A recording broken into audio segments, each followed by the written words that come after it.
सतनाम करता पुरख निरभौ निर्वैर अकाल मूरत अजूनी सैभं गुरु प्रसाद। बेशुमार यथाय गणत अतुलः ज्यों बुलावो त्यों नानक दास बोले। धन गुरुदेव गुरु ग्रंथ साहिब जी गुरु पातशाह जी दी अपर अपार अजमत बख्शिश असीं ओंटारियो खालसा दरबार के इस पावन गुरस्थान तो गुरबाणी दे नाल सांझ पा रहे हाँ। ड्यू टू कोविड-19 साडे दीवान ने वर्चुअल ने आप घरां थावां तो दूर दराज I should say as a global संगत ग्लोबल कॉन्ग्रीगेशन तुसीं पार्टिसिपेट करते हो, वडभागता है। गुरुद्वारा साहिब वालों जो धन गुरु तेग बहादुर महाराज जी का 400 साला प्रकाश दिवस आ रहा है, उस उपलक्ष्य विच एक खास उपराला किया गया, खास एक प्रयास है कि महाराज जी के इस पावन प्रकाश पुरब नूं मनाउंदियां होइयां अपनी अकीदत अदा करन गोचरे उन्हां दे जीवन बृतांत नूं गुरमत सिक्ख्यावां दे नाल असीं इस समय दे विच सरवण करिए। खाकसार हर रोज़ शाम नूं अगला पूरा हफ्ता इस समय हाज़र होए करेगा। अज तो असीं विचार की प्रारंभता कर रहे हाँ। भाई साहब भाई गुरदास जी का पावन पदा कि कुर्बानी तिन्हां गुरसिखां भाए भगत गुरपुरब करन दे। मैं उन्हां गुरु के सिखां तो कुर्बान जाना भाई साहब कहिंदे जिहड़े भावनी प्रधान होके भावनी भगत विच उकरदियां होयां अपने गुरुआं नूं अपने महापुरखां नूं अपने पूर्वजां नूं याद करदे ने। सो सानू गुरु महाराज बल बख्शन आसीस बख्शन असीं गुरु साहब दी सिक्ख्या दे धारनी होइए, उन्हां दे जीवन बृतांत उन्हां दियां जीवन कहानियां नूं माणदियां होयां उन्हां नूं अपने जीवन दे विच आदर्श दे तौर ते अपना सकीए, ये प्रयास होएगा। आओ खाकसार रस्मी तौर पर इस विचार का आगाज़ करता है। आप घरां थावां तो आपो अपनी जगह तो मैनू आसीस बख्शियो ताकि विचार प्रारंभ कर सकां। वाहिगुरु जी का खालसा वाहिगुरु जी की फतेह। साहिब गुरु तेग बहादुर महाराज जिन्हां दे पावन बचन प्राणी कौन उपाव करै जानते भगत राम की पावै जम को त्रास हरै कौन करम विद्या कहो कैसी धर्म कौन फुन कर ए कौन नाम गुर जाकै सिमरै भवसागर को तर ए कल में एक नाम कृपा निध जह जपै गत पावै और धर्म ताकै समनाहन एह विद भेद बतावै सुख दुख रहत सदा निर्लेपी जां को कहत गुसाई सो तुम ही मैं बसै निरंतर नानक दर्पण न्याई। इस वचन को असीं टेक च रखते हैं क्योंकि जो जीवन वृतांत है गुरु पातशाह जी का वो इतना विशाल इतना वड्डा ते इतना सरबुलंद है कि जो मैं सोच रहा सीगा कि असीं हफ्ते दे विच बात पावांगे तो कित्थों बात शुरू करा। जे बिल्कुल ज़्यादा पिछोकड़ च नहीं जाते तो इतना क एहसास करिए कि धन गुरु नानक साहब जी का अपना प्रकाश 1469 विच हुंदा 1469। इथों सिख कम्यूनिटी सिख समाज सिख सोसाइटी सिख जगत जिहड़ा आ इहदी नींह रखी जाती है। बाबा नानक जी की आमद दे नाल ही सिक्खी की आमद हो जाती है। हालांकि भगतां दा जीवन भी है पिछे उन्हां दा कंट्रीब्यूशन भी है सब रूप दे विच, पर as a school of thought as a विचारधारा गुरु नानक साहब की आमद के नाल बात असीं लै लईए 1469। इस तो बाद जिथों असीं बात प्रारंभ करते हाँ वह गुरु हरगोबिंद साहब जी का जीवन, क्योंकि ਗੁਰੂ ਨਾਨਕ ਸਾਹਿਬ, ਗੁਰੂ ਅੰਗਦ ਸਾਹਿਬ, ਗੁਰੂ ਅਮਰਦਾਸ ਸਾਹਿਬ, ਗੁਰੂ ਰਾਮਦਾਸ ਪਾਤਸ਼ਾਹ, ਗੁਰੂ ਅਰਜਨ ਪਾਤਸ਼ਾਹ ਜੀ, ਫਿਰ ਗੁਰੂ ਹਰਗੋਬਿੰਦ ਪਾਤਸ਼ਾਹ। ਗੁਰੂ ਹਰਗੋਬਿੰਦ ਸਾਹਿਬ ਜੀ ਦੇ ਪ੍ਰਕਾਸ਼ ਦਿਹਾੜੇ ਦਾ ਜਿਹੜਾ ਸਨ ਬਣਦਾ ਹੈਗਾ ਉਹ ਬਣਦਾ ਹੈ 1594, 1595 ਐਕਚੁਅਲੀ, ਜਿਹੜਾ ਹੈਗਾ 94 ਤੋਂ ਅਗਲਾ ਇੱਕ ਅਲੱਗ ਨੰਬਰ ਜਿਹੜਾ 95, 95। ਸੋ ਇਸ ਸਮੇਂ ਤੱਕ ਜੇ ਆਪਾਂ ਕੈਲਕੂਲੇਸ਼ਨ ਕਰਦੇ ਹਾਂ ਸਾਲਾਂ ਦੀ ਗਿਣਤੀ ਦੇ ਰੂਪ ਦੇ ਵਿੱਚ, ਤੇ ਅਰਾਊਂਡ 145-47 ਸਾਲ ਦਾ ਸਮਾਂ ਬਣਦਾ ਆ। 145-47 ਸਾਲ ਦੇ ਸਮੇਂ ਦੇ ਵਿੱਚ ਗੁਰੂ ਮਹਾਰਾਜ ਜਿਹੜੀ ਘਾਲਣਾ ਕਾਲ ਦੇ ਜਿਹੜਾ ਸਾਰਾ ਉਹ ਸਿੱਖ ਵਿਚਾਰ, ਸਿੱਖ ਸੂਹਜ ਨੂੰ ਉਸ ਲੈਵਲ ਤੇ ਲੈ ਕੇ ਆਉਂਦੇ, ਉਸ ਦਾ ਇੱਕ ਨਵਾਂ ਰੂਪ, ਨਵਾਂ ਕਹਿ ਲਓ ਕਿ ਉਹਦੀ ਇੱਕ ਨਵੀਂ ਸ਼ਾਖਾ ਗੁਰੂ ਹਰਗੋਬਿੰਦ ਸਾਹਿਬ ਦੀ ਆਮਦ ਦੇ ਨਾਲ ਨਿਕਲਦੀ ਹੈ। ਕਿਉਂਕਿ ਗੁਰੂ ਤੇਗ ਬਹਾਦਰ ਸਾਹਿਬ ਜੀ ਦਾ ਜਿਹੜਾ ਪੂਰਾ ਜੀਵਨ ਯਾਪਨ ਆ, ਅਸੀਂ ਗੁਰੂ ਗ੍ਰੰਥ ਸਾਹਿਬ ਵਿੱਚ ਪੜ੍ਹਦੇ ਨਾ ਵੀ ਤਾਣ ਹੁੰਦਾ ਹੈ ਹੋਏ ਨਿਤਾਣਾ, ਮਾਣ ਹੁੰਦਾ ਹੈ ਹੋਏ ਨਹੀਂ ਮਾਣਾ। ਇਹਦੀ ਸਿੰਪਲ ਤਸਵੀਰ ਜਿਹੜੀ ਹੈ ਗੁਰੂ ਨਾਨਕ ਸਾਹਿਬ ਜੀ ਦਾ 9ਵਾਂ ਜਾਮਾ ਹੈ। ਇਤਨਾ ਤਾਣ, ਇਤਨੀ ਤਾਬ, ਇਤਨਾ ਮਾਣ, ਇਤਨੀ ਸਮਰੱਥਾ, ਕਿਉਂਕਿ ਗੁਰੂ ਹਰਗੋਬਿੰਦ ਸਾਹਿਬ ਉਸ ਸਾਰੇ ਪਿਛਲੇ ਕਰੀਬਨ 150 ਸਾਲ ਦੇ ਸਮੇਂ ਦੇ ਵਿੱਚ ਜੋ ਲੈ ਕੇ ਆਏ ਨੇ, ਜੋ ਉਹਨਾਂ ਨੇ ਗੁਰੂ ਨਾਨਕ ਸਾਹਿਬ ਦੇ ਜੀਵਨ ਯਾਪਨ ਤੋਂ ਪ੍ਰਣਾ ਕੇ ਲਿਆਂਦਾ ਉੱਥੋਂ ਤੱਕ, ਜੋ ਪਿਛਲੀਆਂ 5 ਜੀਵਨੀਆਂ ਲਗਾ ਕੇ ਉਸ ਸਾਰੇ ਦਾ ਮੁਜੱਸਮ ਨੇ, ਤੇ ਇੱਕ ਨਵਾਂ ਝਰਨਾ ਉੱਥੋਂ ਫੁੱਟਦਾ ਉਹਨਾਂ ਦੇ ਰੂਪ ਦੇ ਵਿੱਚ।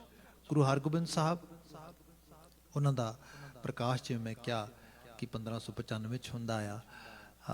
9 ਵਰੇ ਦੀ ਅਰਬਲਾ ਆ ਸਾਰੀ। ਜਦੋਂ ਅਸੀਂ ਦੇਖਦੇ ਹਾਂ ਕਿ 1606 ਦੇ ਵਿੱਚ ਜਦੋਂ ਗੁਰੂ ਅਰਜਨ ਸਾਹਿਬ ਜਾਮੇ ਸ਼ਹਾਦਤ ਪੀਂਦੇ ਨੇ, ਉਸ ਵਕਤ ਗੁਰਤਾ ਗੱਦੀ ਤੇ ਬਿਠਾਇਆ ਜਾਂਦਾ ਉਹਨਾਂ ਨੂੰ।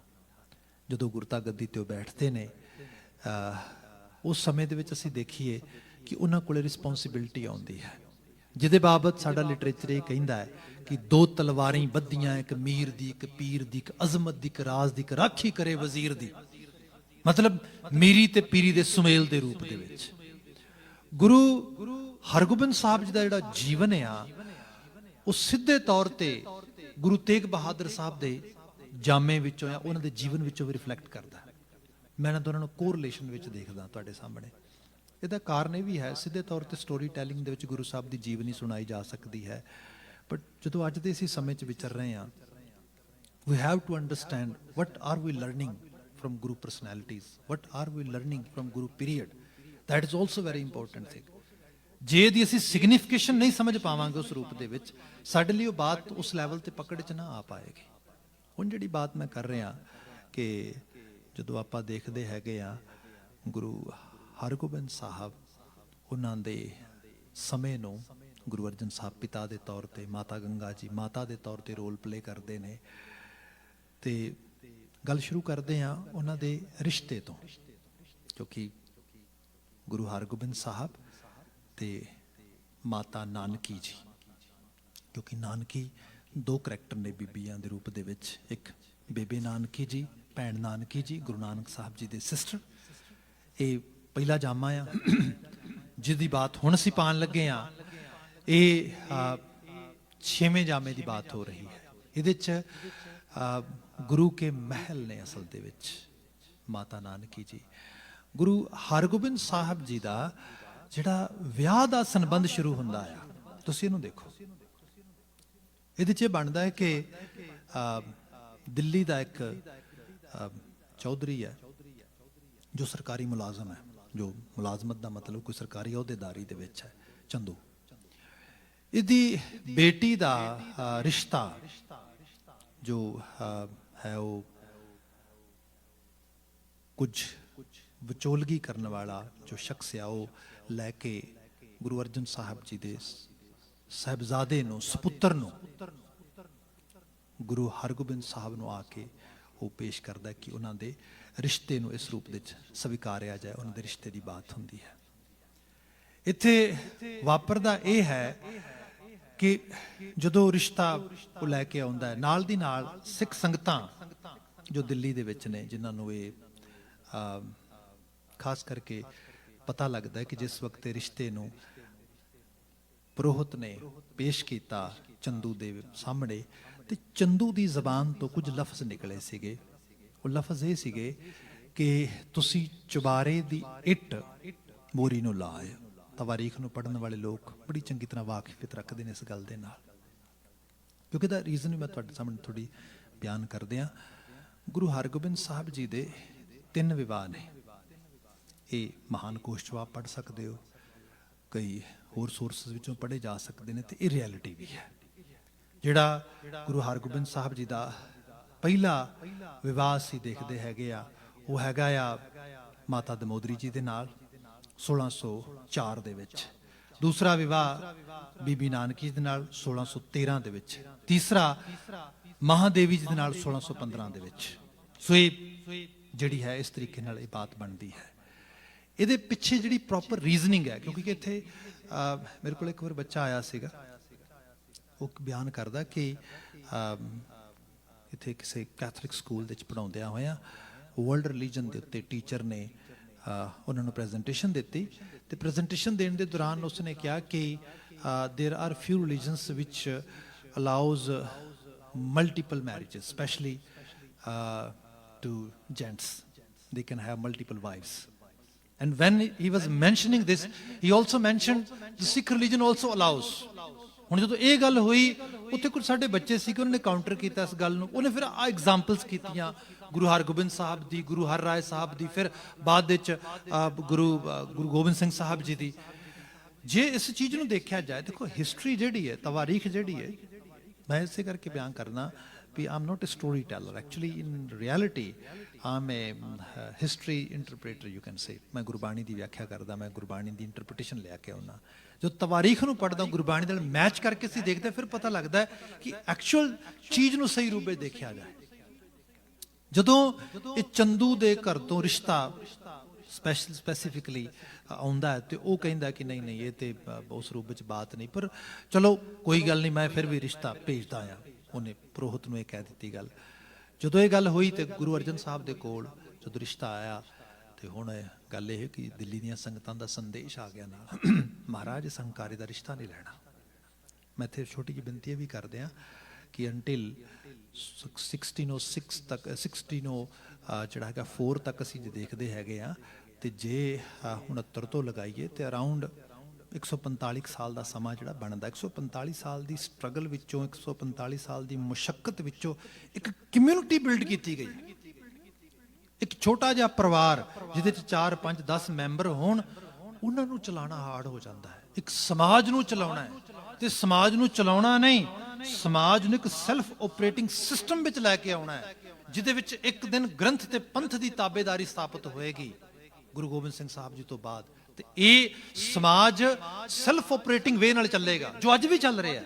ਬੜਾ ਵੈਲ ਵੇ ਦੇ ਨਾਲ, ਬੜੇ ਸੋਹਣੇ ਢੰਗ ਨਾਲ ਚੱਲ ਰਿਹਾ। ਉਸ ਦੁਨੀਆ ਭਰ ਦੇ ਵਿੱਚ ਦੇਖੋ, ਆਪ ਦੇਖੋ ਸਿੱਖ ਸਮਾਜ ਦੇ ਵਿੱਚ ਜੋ ਐਕਸਰਸਾਈਜ਼ ਆ, ਉਹ ਭਾਵੇਂ ਗੁਰਦੁਆਰੇ ਦੀ ਹੈ, ਭਾਵੇਂ ਲੰਗਰ ਦੀ ਹੈ, ਇਤਨੀਆਂ ਕਮਾਲ ਦੀਆਂ ਸਭ ਚੀਜ਼ਾਂ ਨੇ। ਲੋਕ ਕਈ ਵਾਰੀ ਦੇਖ ਕੇ ਕਮਾਲ ਕਹਿੰਦੇ, it's too good to believe. ਇਤਨੀ ਗਲੋਰੀ ਇਹਨਾਂ ਚੀਜ਼ਾਂ ਦੀ।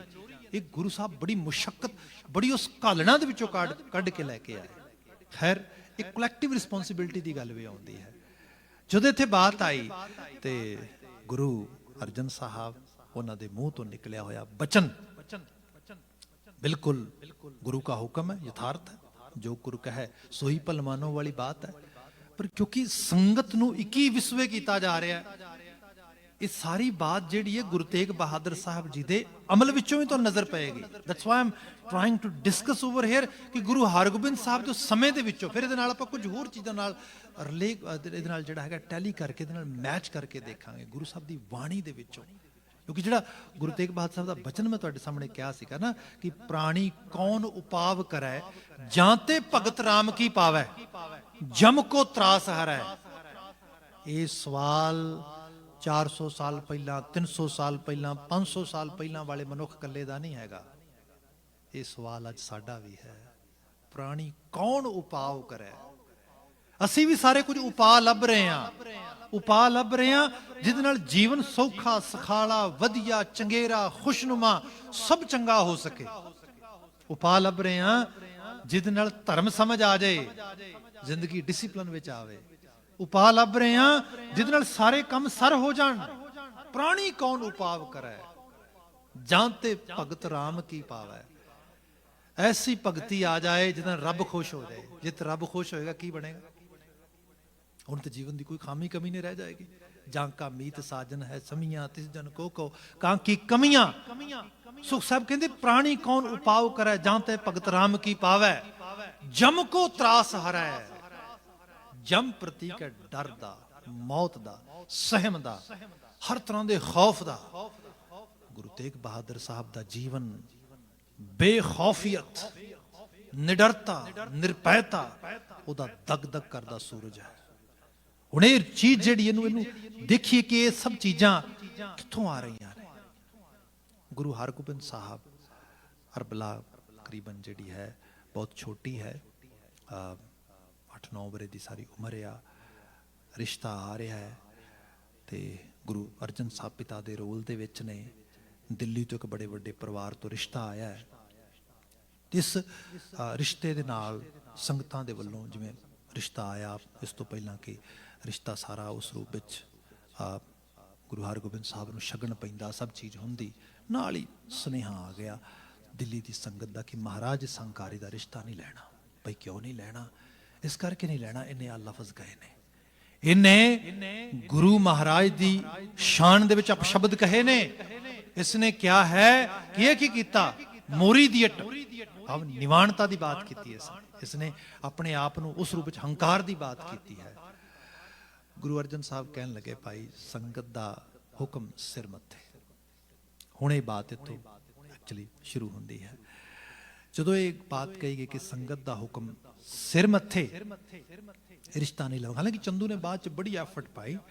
ਉਸਨੇ ਲਾਲਚ ਦੀ ਗੱਲ ਵੀ ਕੀਤੀ, ਕੁਝ ਸੋਮੇ ਕਹਿੰਦੇ ਨੇ 1 ਲੱਖ ਦੀ ਦਾਜ ਦੀ ਗੱਲ ਵੀ ਕੀਤੀ, ਜਿਹਦੇ ਉੱਤੇ ਗੁਰੂ ਅਰਜਨ ਸਾਹਿਬ ਨੇ ਸੁਨੇਹਾ ਇਹ ਭੇਜਿਆ ਵੀ ਚੰਦੂ ਪੂਰੀ ਦੁਨੀਆ ਦੀ ਦੌਲਤ ਵੀ ਤੱਕੜੀ ਚ ਪਾ ਦੇ ਤੇ ਸੰਗਤ ਦਾ ਫੈਸਲਾ ਨਹੀਂ ਬਦਲਿਆ ਜਾ ਸਕਦਾ। ਇਹ ਚੀਜ਼ ਇਸ ਰੂਪ ਦੇ ਵਿੱਚ ਆ। ਇੱਥੇ ਇਸ ਚੀਜ਼ ਨੂੰ ਗੁਰੂ ਸਾਹਿਬ ਨੇ ਮਾਨਤਾ ਦਿੱਤੀ। ਇਹ ਐਕਚੁਅਲੀ ਰੀਅਲ ਸਪਿਰਿਚੁਅਲ ਡੈਮੋਕ੍ਰੇਸੀ ਦਾ ਲੈਵਲ ਆ। ਗੁਣਾਤਮਕ ਪੱਖ ਤੋਂ ਮਨੁੱਖਾਂ ਦੀ ਇੱਕ ਕਲੈਕਟਿਵ ਐਫਰਟ ਤੇ ਕਲੈਕਟਿਵ ਵਿਸ਼ ਨੂੰ ਉਭੇ ਕਰਨ ਵਾਲੀ ਗੱਲ ਆ ਰਹੀ ਹੈ, ਜੋ ਇੱਕ ਰੂਹਾਨੀ ਰਾਹ ਦੇ ਪਾਂਦੀ ਨੇ। ਖੈਰ ਜਦੋਂ ਇਹ ਬਾਤ ਹੋਈ ਤੇ ਉਸੇ ਸਮੇਂ ਕਿਹਾ ਗਿਆ ਕਿ ਭਾਈ ਹੁਣ ਅਸੀਂ ਤੇ ਕਿਸੇ ਨਿਰਹੰਕਾਰੀ ਚੰਗੇਰੇ ਪੁਰਖ, ਚੰਗੇਰੇ ਮਨੁੱਖ ਉਹਦੇ ਤਾਂ ਘਰ ਦੇ ਨਾਲ ਰਿਸ਼ਤਾ ਜੋੜਨਾ ਚਾਹਾਂਗੇ। ਸੋ ਇੱਥੇ ਜਦੋਂ ਇਹ ਬਾਤ ਹੁੰਦੀ ਹੈ ਤੇ ਕਹਿੰਦੇ ਨੇ ਕਿ ਇਹ ਬਾਤ ਜਿਵੇਂ ਚੱਲੀ ਤੇ ਉਸੇ ਵਕਤ ਪਹਿਲਾਂ ਡਰੋਲੀ ਭਾਈ ਕੀ, ਉਹਦੇ ਤੋਂ ਭਾਈ ਨਾਰਾਇਣ ਦਾਸ, ਉਹ ਆਪਣੀ ਬੇਟੀ ਦਾ ਰਿਸ਼ਤਾ ਲੈ ਕੇ, ਉਹ ਹਾਲਾਂਕਿ ਉਹ ਤੇ ਉੱਥੇ ਮੌਜੂਦ ਸੀ, ਕਹਿੰਦੇ ਉਹਨਾਂ ਕਿਹਾ ਕਿ ਮਹਾਰਾਜ ਮੇਰੀ ਬੱਚੀ ਦਾ ਰਿਸ਼ਤਾ ਹਾਜ਼ਰ ਹੈ। ਬੱਚੇ ਉਸ ਉਮਰ 'ਚ ਬਹੁਤ ਛੋਟੇ ਹੁੰਦੇ ਸੀ, ਮਾਪੇ ਮੋਸਟਲੀ ਡਿਸੀਜਨ ਬਣਾਉਂਦੇ ਸੀਗੇ ਕਲਚਰ ਦੇ ਅਕੋਰਡਿੰਗਲੀ, ਉਹਨਾਂ ਟ੍ਰੈਡੀਸ਼ਨ ਦੇ ਅਕੋਰਡਿੰਗਲੀ ਸਾਨੂੰ ਚੀਜ਼ਾਂ ਨੂੰ ਦੇਖਣਾ ਪਏਗਾ। ਮੈਂ ਪਹਿਲਾਂ ਬੇਨਤੀ ਕੀਤੀ, sometime people try to match oranges and apples, they try to compare them, but we cannot compare. ਸਮੇਂ ਦੇ ਮਤਲਬ ਟਾਈਮ ਜਿਹੜਾ ਐਰਾ, second thing geographical condition, and third which kind of culture, traditions people are following. We have to put all together when we're comparing something. ਬੱਚਿਆਂ ਨੂੰ ਜਿਹੜਾ analytic level ਤੇ ਚੀਜ਼ਾਂ ਨੂੰ ਸਮਝਣਾ ਬੜਾ ਜ਼ਰੂਰੀ ਹੈ, ਕਿਉਂਕਿ ਹਰ ਚੀਜ਼ ਨੂੰ ਅਸੀਂ ਨਾ ਤੇ ਪੋਲਿਸ਼ ਕਰਕੇ ਸਮਝਾ ਸਕਦੇ ਹਾਂ, ਨਾ ਅਸੀਂ ਉਸ ਰੂਪ ਦੇ ਵਿੱਚ। ਹਿਸਟਰੀ ਕੀ ਹੈ? ਹਿਸਟਰੀ ਨੂੰ ਦੋ ਲੋਕ ਬਹੁਤ ਖਰਾਬ ਕਰਦੇ ਨੇ। ਇੱਕ ਤੇ ਜਿਹੜੇ ਈਰਖਾਲੂ ਲੋਕ ਨੇ, ਕਿਉਂਕਿ ਈਰਖਾ ਵਸੋਂ ਸਾਰੀ ਬਾਤ ਕਰ। ਦੂਸਰਾ ਜਿਹੜੇ ਸ਼ਰਧਾਲੂ, ਬਹੁਤ ਜ਼ਿਆਦਾ ਮਤਲਬ ਡਿਵੋਸ਼ਨਲ ਸਾਈਡ ਤੋਂ ਆ ਜਾਂਦੇ। ਹਿਸਟਰੀ ਇੱਕ ਡਾਟਾਬੇਸ ਚੀਜ਼ ਹੁੰਦੀ ਹੈ, ਉਸ ਨੂੰ ਅਨਾਲਿਸਿਸ ਦੇ ਲੈਵਲ ਤੇ ਦੇਖਿਆ ਜਾਏ। ਬਾਕੀ ਸਾਡੇ ਕੋਲ ਗੁਰਬਾਣੀ ਦੀ ਵਰਗੀ ਰਚਨਾ ਆ, ਇਹਦੇ ਮੁਕਾਬਲੇ ਕਿਹੜੀ ਚੀਜ਼ ਲੈ ਕੇ ਆਵਾਂਗੇ। ਖੈਰ ਜਿਹੜੀ ਬੇਨਤੀ ਮੈਂ ਕਰ ਰਿਹਾ ਸੀਗਾ, ਸੋ ਉੱਥੇ ਬਾਤ ਇਹ ਹੋਈ ਕਿ ਪਹਿਲਾਂ ਤੇ ਡਰੋਲੀ ਭਾਈ ਕੀ ਤੋਂ ਜੋ ਸੀਗੇ ਭਾਈ ਨਾਰਾਇਣ ਦਾਸ ਜੀ, ਉਹਨਾਂ ਨੇ ਆਪਣੀ ਬੱਚੀ ਦਾ ਰਿਸ਼ਤਾ ਆਫਰ ਕੀਤਾ, ਗੁਰੂ ਸਾਹਿਬ ਨੇ ਐਕਸੈਪਟ ਕੀਤਾ। ਅਜੇ ਬਾਤ ਹੋਈ ਸੀਗੀ ਕਿ ਉਨੀ ਦੇਰ ਤੱਕ ਬਕਾਲਾ ਨਿਵਾਸੀ ਹਰੀ ਚੰਦ ਜੀ, ਜੋ ਕਿ ਰਸਤੇ 'ਚ ਪੈਂਦੇ ਅੰਮ੍ਰਿਤਸਰ ਨੂੰ, ਬਕਾਲਾ ਜਿਹੜਾ ਬਾਬਾ ਬਕਾਲਾ ਜਿਹਨੂੰ ਅਸੀਂ ਕਹਿੰਦੇ ਹਾਂ, ਉਹ ਵੀ ਪਹੁੰਚ ਗਏ ਉੱਥੇ ਕਿ ਉਹਨਾਂ ਕਿਹਾ ਕਿ ਜੋ ਹੈਗਾ ਗੁਰੂ ਸਾਹਿਬ, ਮੈਂ ਤੇ ਆਪਣੀ ਬੇਟੀ ਦਾ ਰਿਸ਼ਤਾ ਲੈ ਕੇ ਆਇਆ ਵਾਂ, ਮੈਂ ਤੇ ਆਪਣਾ ਮਨ ਬਣਾ ਕੇ ਆਇਆ, ਮੇਰੇ ਵੱਲੋਂ ਮੇਰੀ ਬੇਟੀ ਦਾ ਰਿਸ਼ਤਾ ਕਬੂਲ ਕੀਤਾ ਜਾਏ। ਗੁਰੂ ਮਹਾਰਾਜ ਸੋਚਿਆ ਗਹਿਰੇ ਤਲ ਤੇ, ਗੁਰੂ ਅਰਜਨ ਸਾਹਿਬ ਨੇ ਕਿਹਾ ਠੀਕ ਹੈ ਭਾਈ, ਤੇਰੇ ਰਿਸ਼ਤੇ ਨੂੰ ਵੀ ਜੀ ਆਇਆਂ ਕਹਾਂਗੇ। ਇਸ ਰੂਪ ਵਿੱਚ ਬਾਤ ਹੋ ਗਈ। ਹੁਣ ਜਦੋਂ ਇਹ ਬਾਤ ਹੈ ਤੇ ਇਹਦੇ 'ਚ ਇਹ ਕੋਈ ਜੱਗੋਂ ਤੇਰਵੀਂ ਗੱਲ ਵੀ ਨਹੀਂ, ਇਹ ਰਵਾਇਤ ਕਲਚਰ ਦੇ ਵਿੱਚ ਉਸ ਰੂਪ ਵਿੱਚ ਮੌਜੂਦ ਸੀਗੀਆਂ। ਸਿੱਖੀ ਦੇ ਆਸ਼ੇ ਦੇ ਵਿੱਚ ਦੇਖੋ, ਏਕਾ ਨਾਰੀ ਜਤੀ ਹੋਏ, ਕਿਉਂਕਿ ਜਿਹੜਾ ਕਨਸੈਪਟ ਹੈਗਾ ਗ੍ਰਸਤ ਦਾ, ਉਹਦੇ ਵਿੱਚ ਭਾਗੀਦਾਰੀ ਹੈ। ਭਾਗੀਦਾਰੀ ਹੈ ਦੋ ਇੰਡੀਵਿਜੂਅਲ ਦੀ ਇੱਕ ਪਰਿਵਾਰ ਨੂੰ ਚਲਾਉਣ ਦੇ ਵਿੱਚ। ਪਰ ਜਿਵੇਂ ਹੀ ਸਮਾਜ ਸੰਸਾਰ ਦੇ ਵਿੱਚ ਉਹ ਦੋ ਇੰਡੀਵਿਜੂਅਲ ਦੀ ਰਿਸਪੌਂਸਿਬਿਲਟੀ ਉਸ ਲੈਵਲ ਤੇ ਨਿਭਾਉਣ ਵਾਸਤੇ ਵੱਡਾ ਕੋਈ ਰੋਲ ਪਲੇ ਕਰਨਾ ਹੁੰਦਾ ਹੈ। ਗੁਰੂ ਹਰਗੋਬਿੰਦ ਸਾਹਿਬ ਉਹ ਹਸਤੀ ਨੇ ਜਿਨ੍ਹਾਂ ਨੇ ਲੋਕਾਂ ਤੋਂ ਦੋ ਚੀਜ਼ਾਂ ਦੀ ਮੰਗ ਕੀਤੀ ਸੀਗੀ। ਇੱਕ ਤੇ ਚੰਗੀ ਜਵਾਨੀ ਭੇਟ ਕਰੋ, ਦੂਸਰੇ ਨੰਬਰ ਦੇ ਉੱਤੇ ਚੰਗੇ ਸ਼ਸਤਰ ਤੇ ਘੋੜੇ ਭੇਟ ਕਰੋ। ਮਤਲਬ ਮੈਂ ਪਹਿਲੇ ਬੇਨਤੀ ਕੀਤੀ ਕਿ ਇਹ ਕੋਈ 150 ਸਾਲ ਦੇ ਨੇੜੇ ਦਾ ਸਫ਼ਰ ਹੈ ਸਾਰਾ, ਜਿਹਦੇ 'ਚ ਸਿੱਖੀ ਦੇ ਉਸ ਰੰਗ ਨੂੰ, ਉਸ ਬੂਰ ਪੈ ਰਿਹਾ ਹੈ, ਉਸ ਯਵਨਾਂ ਦੀ ਪ੍ਰਵਿਰਤੀ, ਭਾਵੇਂ ਉਹ ਫਿਊਡਲ ਸਿਸਟਮ ਸੀ, ਜਗੀਰਦਾਰੀ ਨਿਜ਼ਾਮ ਸੀ, ਭਾਵੇਂ ਉਹ ਮੁਗਲ ਸੰਪਰਦਾਇਕ ਜਾਂ ਮੁਗਲ ਰਾਜ ਦੀ ਬਾਤ ਸੀਗੀ, ਉਸ ਸਾਰੇ ਨਿਜ਼ਾਮ ਦੇ ਵਿੱਚ ਈਵਨ ਪਹਾੜੀ ਚੌਧਰੀ ਸਭ, ਇੱਥੇ ਚੰਦੂ ਦੀ ਬਾਤ ਹੋ ਰਹੀ ਹੈ, ਅੱਗੇ ਜਾ ਕੇ ਅਸੀਂ ਜੇ ਸਮੇਂ ਨੇ ਅਲਾਓ ਕੀਤਾ ਅੱਜ ਹੀ ਤੇ ਬਾਤ ਕਰਾਂਗੇ ਭਗਵਾਨ ਦਾਸ ਘਰੇੜ ਦੀ, ਜਿਹਦੇ ਕਰਕੇ ਹਰਗੋਬਿੰਦਪੁਰੇ ਦੀ ਪਹਿਲੀ ਜੰਗ ਹੁੰਦੀ ਹੈ, ਜਿਸ ਹਰਗੋਬਿੰਦਪੁਰੇ ਨੂੰ ਗੁਰੂ ਅਰਜਨ ਸਾਹਿਬ ਨੇ 1585 ਦੇ ਵਿੱਚ ਵਸਾਇਆ ਸੀਗਾ। ਇਸ ਨਗਰ ਦੇ ਵਿੱਚ ਗੁਰੂ ਹਰਗੋਬਿੰਦ ਸਾਹਿਬ ਜਾਂਦੇ ਤੇ ਇੱਥੇ ਜਿਹੜਾ ਇਹ ਭਗਵਾਨ ਦਾਸ ਘਰੇੜ ਆ, ਇਹ ਸਿੱਖਾਂ ਦੇ ਨਾਲ ਸਿਆਪਾ ਪਾਣੀ ਦਾ ਖੜਾ ਕਰ ਲੈਂਦਾ। ਇੱਥੇ ਸਿੱਖਾਂ ਨੇ ਆਖਰਕਾਰ ਜਦੋਂ ਇਹਦੇ ਲੱਛਣ ਦੇਖੇ ਨੇ, ਜੰਗ ਵਾਸਤੇ ਵੰਗਾਰਿਆ, ਸਿੱਖਾਂ ਨੇ ਵੰਗਾਰ ਸਵੀਕਾਰ ਕਰ ਲਈ, ਇਹ ਉਸ ਜੰਗ ਦੇ ਵਿੱਚ ਮਾਰਿਆ ਗਿਆ। ਫਿਰ ਇਹਦਾ ਮੁੰਡਾ ਜਿਹੜਾ ਰਤਨ ਚੰਦ ਤੇ ਚੰਦੂ ਦਾ ਮੁੰਡਾ ਕਰਮ ਚੰਦ, ਜੋ ਚੰਦੂ ਦੇ ਰਿਸ਼ਤੇ ਦੀ ਬਾਤ ਹੋ ਰਹੀ ਹੈ, ਹਾਲਾਂਕਿ ਚੰਦੂ ਦਾ ਤੇ ਉਸ ਰੂਪ ਦੇ ਵਿੱਚ ਜਿਹੜਾ ਹੈਗਾ ਪੂਰੀ ਸੁਧਾਈ ਹੋਈ ਉਹਦੀ ਗੁਰੂ ਅਰਜਨ ਸਾਹਿਬ ਦੀ ਸ਼ਹਾਦਤ ਤੋਂ ਬਾਅਦ, ਜਦੋਂ ਗੁਰੂ ਹਰਗੋਬਿੰਦ ਸਾਹਿਬ ਗਵਾਲੀਅਰ ਦੇ ਕਿਲੇ ਤੋਂ ਵਾਪਸ ਆਏ ਤੇ ਉਸ ਨੂੰ ਲਾਹੌਰ ਦੀਆਂ ਗਲੀਆਂ ਦੇ ਵਿੱਚ ਹੱਟੀ ਹੱਟੀ ਟਕਾ ਟਕਾ ਮੰਗਾਇਆ ਗਿਆ ਨਕੇਲ ਪਾ ਕੇ। ਫਿਰ ਗੁਰਦਿੱਤੇ ਪੜਪੂੰਜੇ ਦੇ ਉਸ ਕੜਛੇ ਦੇ ਨਾਲ ਉਹਦਾ ਅੰਤ ਹੋਇਆ। ਹੁਣ ਇਹ ਚੀਜ਼ ਇਸ ਚੰਦੂ ਦੇ ਮੁੰਡੇ ਨੂੰ ਬੜੀ ਸ਼ਰਮਸਾਰ ਕਰਦੀ ਸੁਸਾਇਟੀ ਦੇ ਵਿੱਚ, ਪਰ ਸੱਚਾਈ ਹੈ ਇਹਦੇ ਅਮਲ ਦੀ ਸਾਰੀ ਖੇਡ ਆ। ਹੁਣ ਇਹ ਕੀ ਹੈ, ਇਹਦਾ ਮੁੰਡਾ ਜੋ ਹੈ ਕਰਮ ਚੰਦ ਤੇ ਜੋ ਮੈਂ ਬਾਤ ਕੀਤੀ ਭਗਵਾਨ ਦਾਸ ਘਰੇੜ ਦਾ ਲੜਕਾ ਜਿਹੜਾ ਆ ਰਤਨ ਚੰਦ, ਇਹ ਦੋਨੋਂ ਰਲ ਕੇ ਚੌਧਰੀ ਨੇ। ਮਤਲਬ ਇਹ ਨਹੀਂ ਕਿ ਕੋਈ ਮੁਗਲ ਕੱਲੇ ਨੇ, ਮੁਗਲਾਂ ਦੇ ਨਾਲ ਆ ਧਿਰ ਪੂਰੀ ਤਰ੍ਹਾਂ ਸਾਥ ਦੇ ਰਹੀ ਹੈ, ਜਿਹੜੀ ਉਸ ਸਟੈਬਲਿਸ਼ਮੈਂਟ ਦੇ ਨਾਲ ਉਸ ਸਾਰੇ ਰੂਪ ਨੂੰ ਹੰਡਾ ਰਹੀ ਹੈ ਤੇ ਖਾ ਰਹੀ ਹੈ, ਲੋਕਾਂ ਤੇ ਜ਼ੁਲਮ ਕਰ ਰਹੀ ਹੈ। ਇਸ ਸਭ ਦੇ ਖਿਲਾਫ ਗੁਰੂ ਸਾਹਿਬ ਨੇ ਇੱਕ ਵੱਡੀ ਮੁਹਿੰਮ ਵਿੱਢਣੀ ਹੈ, ਲੋਕਾਂ ਤੋਂ ਸ਼ਾਸਤਰਾਂ ਤੇ ਜਵਾਨੀ ਦੀ ਮੰਗ ਕਰਨੀ ਹੈ। ਤੇ ਜੇ ਬਾਹਰੋਂ ਮੰਗ ਹੋ ਰਹੀ ਹੈ, ਇਹ ਥੋੜਾ ਹੋ ਸਕਦਾ ਹੈ ਕਿ ਆਪਣੀਆਂ ਔਲਾਦਾਂ, ਆਪਣੇ ਬੱਚੇ, ਆਪਣੇ ਪਰਿਵਾਰਾਂ ਨੂੰ ਲੁਕੋ ਕੇ ਰੱਖਿਆ ਜਾਏ ਤੇ ਬਗਾਨਿਆਂ ਦੇ ਪੁੱਤਾਂ ਨੂੰ ਬਲਦੀ ਦੇ ਮੂੰਹ ਨੂੰ ਡਾਇਆ ਜਾਏ ਨਾ। ਜੇ ਪਹਿਲੀ ਸ਼ਹਾਦਤ ਗੁਰੂ ਅਰਜਨ ਸਾਹਿਬ ਆਪਣੇ ਪਿੰਡੇ ਤੇ ਹੰਡਾਉਂਦੇ ਨੇ ਤੇ ਗੁਰੂ ਹਰਗੋਬਿੰਦ ਸਾਹਿਬ ਆਪਣੇ ਪੂਰੇ ਪਰਿਵਾਰ ਨੂੰ ਇਸ ਲੈਵਲ ਤੇ ਝੋਕਦੇ ਇਸ ਰੂਪ ਦੇ ਵਿੱਚ, ਤੇ ਉਹਦੇ ਲਈ ਬਿਲਕੁਲ ਵੀ ਸੰਕੋਚ ਨਹੀਂ ਕੀਤਾ।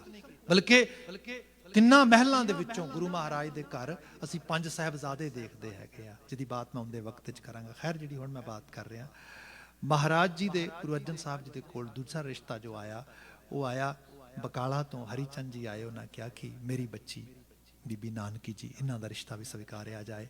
ਤੀਸਰਾ ਮੰਡਿਆਲੀ ਨਿਵਾਸੀ ਦਇਆ ਰਾਮ ਜੀ, ਉਹਨਾਂ ਨੇ ਆਪਣੀ ਬੱਚੀ ਮਹਾਦੇਵੀ, ਉਹਦਾ ਰਿਸ਼ਤਾ ਗੁਰੂ ਸਾਹਿਬ ਨੂੰ ਆਫਰ ਕੀਤਾ।